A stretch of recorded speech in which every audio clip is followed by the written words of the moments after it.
Ed, I have to blame sports editor Jonathan McDonald for this topic. He wants us to talk about the Super Bowl, and the reference he made is, are the Panthers the 85 Bears?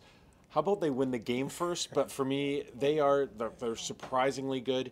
They're nowhere near the 85 Bears as far as I'm concerned. Well, not right now, but this is one of those games that really can define their legacy. I mean, you look around, there just haven't been many teams that I'm quickly doing the math, 16-1 going into the Super, and the last one was, of course, there was the New England game, but the 85 Bears lost one game on the way to the Super Bowl. I think what makes the Panthers unique, though, is Cam Newton. Yeah. And this is, I think he is a character who is really going to introduce himself to the national stage, to the national media, and really become a crossover star and start to become one of the faces of the NFL.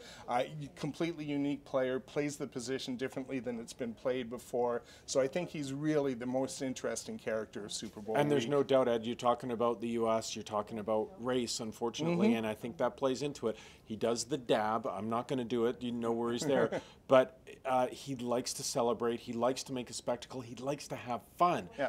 If that was Matthew Stafford, no one would have an issue with it. But because it's Cam Newton, I can't tell you how many columns we're going to read next week from crusty old white sports writers who think he's showing off, think he's a showboat, think it's about him and not about the team. And I think that narrative is completely wrong. No, I do too. And my sense is he's winning people over just because of the one-loss record and the fact he is going to win the MVP probably by a landslide. I agree. This isn't a guy who's just kind of, written a nice story. This is a guy who was the first overall draft pick, who's kind of been pointing this direction his whole career, and it seems like he's right on the verge now, and a win here really solidifies his place, and he will be the next generation. He could be every bit as important to this game as Tom Brady and Peyton Manning were to their generation. Yeah, and the 85 Bears unfortunately left a ton on the table because they didn't follow it up with a second Super Bowl.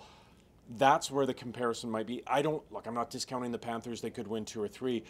But I'm not sure they're as automatic to get back as we thought the Bears were. They ended up ultimately not being there, but they were so dominant. So hard to repeat. So hard to repeat. So hard to repeat. Look at that Seattle team. All their players are still in their prime, and they couldn't get back.